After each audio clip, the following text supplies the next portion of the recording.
Praise and glory to God.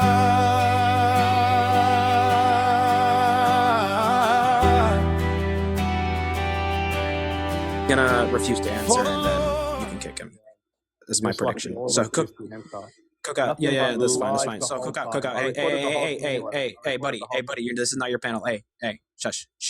Okay, so you said earlier when Richmond gave you the exegesis and pointed out that it's not including Christ when it refers to the priest that sinned. You said that you asked him to show where it says that, correct? Yep. Okay, Marcos, can you put up Hebrews 7:26? Mm-hmm. See, at least you go through stuff, but let's do this. If you are men enough, you'll let me speak after you make your claim. Yeah, as long as you actually deal with the verse and don't just dismiss it. So don't forget, there's 27 that comes after it. Let's see what you do with that. I love verse 27. There you go. You love verse 27. Just proves to me how I love the book of Hebrews. It's a great book. Maybe you should read it again. Johnny. No, I definitely will. I'll read it many times until I die. For it was indeed fitting that we should have such a high priest, holy, innocent, and unstained, separate from sinners, and exalted above the heavens. Okay, so my question is then, how is this not distinguishing Christ from the sinful priests in Hebrews 5? This is what he became after he sacrificed for his own sins and the sins of the people. I'm sorry, this is what he became? Yeah. This is talking about what he is now as a high priest. For it was indeed fitting that we should have a high priest. That's what Hebrews 4:15 is literally speaking about as well. It says we do not have a high priest who was unable to sympathize with our weaknesses, but one who in every respect has been tempted just as we are and without sin. Okay. It's speaking about him being a high priest that has no sin now. Okay? In this current age. Verse 27. The question becomes where does it say that? Because you asked that to Richmond and you dismissed everything it said. So verse 27, sure, pull it up. Yes, who needeth not daily as those high priests to offer up sacrifices for his own sin. And then so the people can read it also. Which also distinguishes him again, but yeah. He has no need, like those high priests, to offer sacrifices daily first for his own sins, and then for those of the people, since he did this once for all when he offered up himself. What did he do once for all when he offered up himself? Yeah, he offered himself, but the author isn't... What did he do once? What is it describing? What is the writer describing? Sacrifice once. Yeah, for what? What was the sacrifice include? What are the two parts? For all this, no. So let's break this down. In verse 27, notice how it says he has no need like those high priests. So who's the he in the first part of verse 27? Jesus. Okay, so Jesus has no need like the priest to offer up sacrifices for his sins, right? No, it says for his sins daily. It's so speaking about the frequency. Yeah, so what does it mean for him not to have any need? Are you serious? Brother, read it carefully. Don't be slow. Okay, let me read it. He has no need. Let me read it. Like those high priests to offer sacrifices. Okay, so it says he has no need like those high priests. Yeah. To offer sacrifices daily for his own sins and then for the why sins did you of the lower people. your voice on daily? I read the entire verse. I didn't. Why did you lower your voice on daily? So here, this is just basic. Why did you lower your voice on daily? Why does it? What does it mean for when it says he has no need? What does that mean? Are you serious?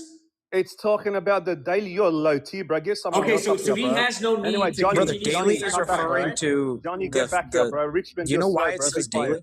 Oh my God! Be quiet, Richmond. You're slow, bro. You're Johnny, slow. You're the one that do you know why it says daily? So you brought because they do it on the daily, every single day, day by day. And Jesus doesn't need to do that, right? And the text, right, because it's distinguishing him, right? He said correct. Why? Why doesn't he need to do it? Why doesn't he need to do it? Argument. He said correct. He thinks because he doesn't know how to comprehend. He can't comprehend. Wait, Maverick, say that again. Dan, you're all panicking right now. So, once again, we're panicking. So, you can see that we're panicking. Brother Maverick, let me ask you a question. What did he do once? Hold on a second. So what? Maybe I'm tripping. Maybe it's me. maybe it's me. Maybe it's me. No, what does it mean when it says that Jesus has no need to offer daily sacrifices for his sins and for the sins of the people? What does that mean, Brother Maverick? It means that because he is sinless, he is not required to do these things. Oh, so he's not required to do so it. he never did it. No, he's not. So he didn't do Like, it? wait, and when it says, Right, when it, so- and when it says, So he when it didn't do says, it hold on a second, it also says guys, it in another place over here in verse chapter 7. Wait, It says brother. that Let me finish up. Let me finish up real quick, and I hand it off to you. So, Brother Maverick. So, when it says like the other priest, we're seeing a comparison between this perfect high priest and then the other Levitical high priest that had to offer up sins for themselves. Correct? Correct. And this is the verse that he wanted to go to. Correct? Correct. So some of you may have not been able to fully follow what was going on because there was sometimes 3 people talking at once. There was a lot of yelling because it was naturally a heated discussion. So I want to take a quick moment to just kind of go over what his argument was and how he responded, just so you can see that. And I will do a future video, obviously, on this passage because I think it would make for a really good, deep breakdown. So his argument was essentially that, hey, Hebrews 5:3 teaches that Christ actually sinned because it says that the high priests, each of them sinned. And Brother Richmond essentially told him, hey, here's the exegesis, here's the context. It's not including Christ in that. It's contrasting Christ. Then he asked, where does it say that? And he never really dealt with the exegesis of what Richmond gave, so he got dropped. But then eventually I said, can you let him back up? I want to show him something. And that's when the discussion started, and I showed him Hebrews 7:26, which explicitly calls Christ holy, harmless, undefiled, and separate from sinners. Now his response to that was essentially to go to verse 27, which says, who does not need daily as those high priests to offer up sacrifices, first for his own sins, and then for the people's. For this he did once for all when he offered up himself. So I think what his argument was, if I'm understanding correctly, that number one, the text says there that he died for his own sins, just like the high priests grammatically, and that the only distinction is that the high priest did it daily, whereas Christ did it once. But there are a few problems with this kind of line of reasoning. Number one, as everyone was trying to point out, there clearly is a big distinction being made between Christ and the high priest there, so that he's not being included when he says in the text, dying first for his own sins. That's being predicated upon the human high priests of the old covenant, whereas Christ is being distinguished from them, right? It says, who does not need daily. Also, if you look elsewhere in Hebrews, it's very clear that the author believes Christ to be sinless, not just in verse 26, but in Hebrews 4:15, which he quoted, which I don't know why he quoted it, it doesn't help him. It says, for we do not have a high priest who cannot sympathize with our weaknesses, but was in all points tempted as we are, yet without sin. That's pointing back to his life. In his life, he was without sin. And then there's also Hebrews 9:14, which says, how much more shall the blood of Christ... All right, now there's the image of being a sacrifice, because he was simultaneously priest and sacrifice. Remember, he fulfills both.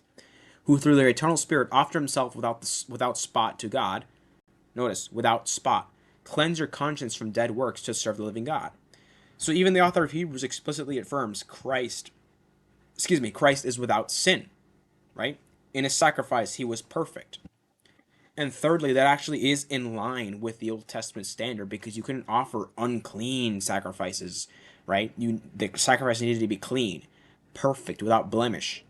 So if the author of Hebrews is pointing to the Old Testament as how it's no longer, in effect, it's insufficient, and how it all points to Christ, why would he be saying that Christ is a lamb with blemish or a sacrifice that has blemish? That would make absolutely no sense. When you line up all the passages, the entire text, the case that the author of Hebrews is making is very clear. You have the high priest of the Old Covenant. They had to repeat their sacrifices because they sinned, and the one lamb didn't, sufficiently pay for everything the whole time. It had to be repeated, whereas Christ is a greater sacrifice because he only needs to do it once for all, and he is a perfect sacrifice, like Hebrews says, without blemish.